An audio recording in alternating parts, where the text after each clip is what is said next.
Hello there, this is the voice of King Gratz here. Welcome back to the channel. Today, I've decided that I'm going to make a little video on essentially explaining how a sports team is built from the ground up, or as what I call from trash to champions.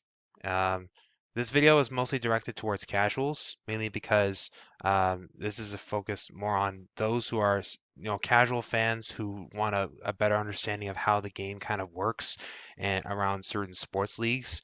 And so if you're interested in this stuff, I greatly appreciate your support and please leave a like on the video. So first things first, an important note is that all the details I'm going to be explaining in this video would only apply to certain leagues that essentially have all these common features, or at least the majority of them. So an amateur draft, free agency, salary cap, and trades. And mainly because all of these play an important role in building up the team from the ground up, and they're all used in their own way for every league. So this would apply mostly for North American sports, so like the MLB, the NHL, the NFL, and the NBA.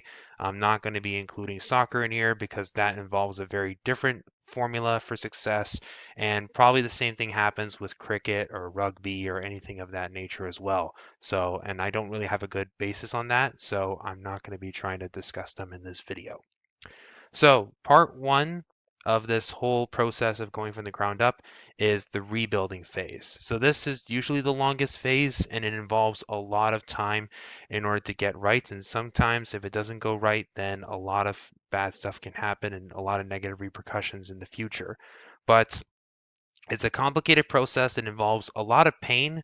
In this case, it's going to be essentially involving ripping off the bandage. As a franchise, you're in the front office and you are basically moving on from the old foundation in order to start something completely fresh. And in order for you to start something completely fresh, it's going to basically make you have to go through a lot of pain and suffering as a team. So this is usually characterized by losing a lot of games and having a greater emphasis on drafting, development, and essentially the future. For the fans who are followers of teams that go through rebuilds, they're usually kind of sad because it's a very depressing time. There's not a lot of stuff to be hopeful for, so you get a lot of people kind of like this paper bag man right here. But the main goal that anyone with some sports knowledge understands is that these teams are emphasizing development, and essentially the future is the goal here, sacrificing the short term in the hopes of having success in the long term. Now, the first part of this whole process is the teardown. So the teardown is essentially where you are, basically selling off anything that has value and destroying the old foundation in order for you to make way for the rebuild to start completely on a clean slate. So anything of value is moved on from, and essentially everything is stripped down to the studs. You're also not committing to anything long term here, so there's no free agency that's being used, and you got a crappy roster. So everything from the past is beaten up. Just blow everything up, don't even bother looking at it, and you really have a crappy roster at the end of the teardown. Now, in most cases, for casual fans who probably aren't really interested in seeing teams go through the grind of a rebuild, they're probably going to be disgusted by a roster that's this crappy, and even the diehard fans will be disgusted by it, but they will at least probably stick by with the team for a couple years, seeing how things progress.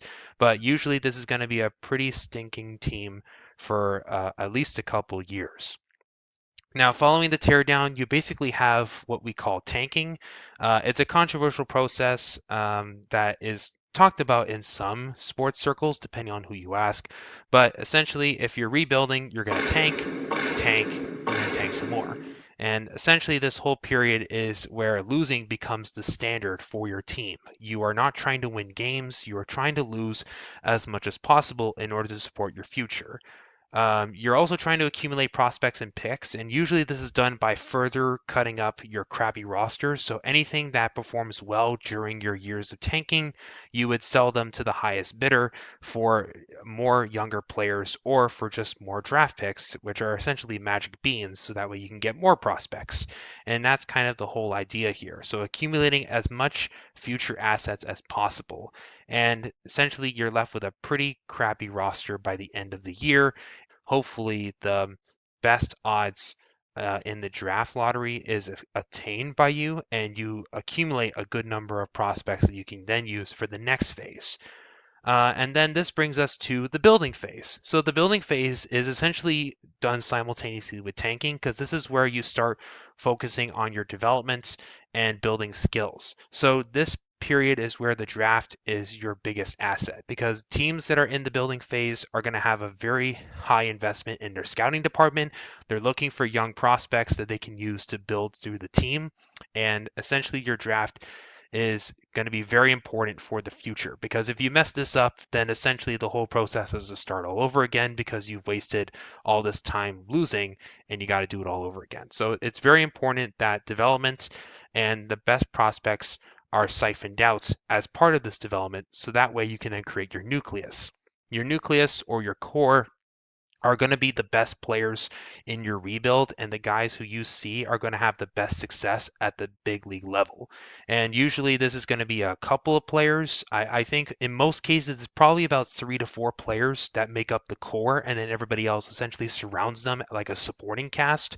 Um, and essentially, it complements the core players very nicely. You're still not really trying to win during this period, but you are trying to get seasoning for your prospects. So you're probably going to get your rookies to start playing in your minor league levels and then starting to work their way up to the major leagues, while the other prospects are perhaps working at the junior level or maybe in college or overseas, depending on where you're drafting them from. At the same time, you're also probably buying veterans, so free agency starts to become used because you're probably going to have to get some veterans in order to help complement the roster to create experience and essentially to act as a bridge between the years of rebuilding and the years of competitive game. So using these veterans to provide their experience and to provide a mentorship for the younger players who are now entering the big leagues. Next up, we have the second phase, which is essentially called the hopeful phase. This is where you have an underdog mentality, and the team is essentially trying to rise to greater heights. In most cases, you can say this is like you seeing the light at the end of the tunnel. You're starting to see past the dark years, and you're starting to see a positive future ahead of you. In this case, the team would be going through a competitive rise. So the team is actually trying to win games. They're not trying to lose anymore, and you're trying to see basically how much success you can have with the team. So the building hopefully is going to lead to some pretty positive years and success.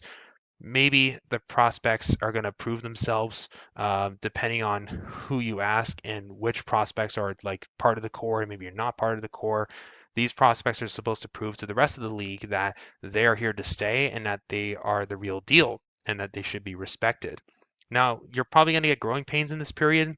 In some cases, that's why the hopeful phase can last a couple of years because the prospects are probably all secured and are basically anchored down, but perhaps their production kind of falters for a little bit, or things don't necessarily go well with your coaching staff and you got to make some changes, or things just don't really go well internally, so you got to try and do a little bit of a minor retool or something like that. So growing pains is a bit of a concern that happens during this period. Ultimately, though, it's house money if you overachieve during this period whatsoever, especially if it happens early. Let's say you come out of a rebuild and the first year you're out of it is essentially where you, let's say, make the playoffs after being like in the bottom of the league for a number of years. That's a massive overachievement because you defied your expectations, and that can help the team grow, especially because it essentially provides a vote of confidence, and perhaps the team can then be rewarded with extra support from the front office, like getting free agents or getting rental players in the trade market near the deadline, and helps to boost the roster to gain more experience on the veteran side of things, and it helps the young guys grow even more. At the same time, expectations are supposed to grow here during this phase, which is why it happens a couple of years because the team has to show progression. So making the playoffs, then winning a playoff round or something like that. So you're raising the bar every year. So therefore, there's a new standard that has to be accomplished. And if the team doesn't reach that, then it's kind of like it's associated with growing pains essentially. Next up, you have the contender phase. This is essentially the last phase you get towards becoming a champion because this is where the team is recognized as being among the best in the league. You're expected to be among the upper echelon of teams in your respective league. You're expected to contend throughout the entire season, to be at the very top, and hopefully you're trying to win a championship. As a result, there's massive expectations for teams that are in this upper echelon because if you don't produce and if you don't meet the expectations of being a contender, then it's considered a very disappointing season. So it's disappointing, especially if you're considered to win. And that's a problem that some teams can never overcome. And as a result, they have to completely rebuild from the ground up once again. Ultimately, this also begins the start of a contention window. So, a window of opportunity where you can try and win a championship. And that, of course, involves a number of factors because it depends on essentially the age of your core players once you reach the contender status, your contract situation, and also your patience within your fan base, the media, your ownership of the team, and how much money you're willing to spend over a number of years. All of these will play into an effect in some shape or form in the contention window. So you can have a very short contention window or you could have a very long one. And in some cases, it's essentially championship or bust. So if you don't win the title for that year, it's considered a failure. And in some cases, this can lead to people making some irrational impulses that completely derail the franchise for the near future. And the hope is that you don't contend for too long, because if you try to contend for too long, this could mean that you basically run out of your prospect pool and you basically don't have a lot of future assets. And this would make the next rebuild even longer and perhaps more severe than the one that you just went through.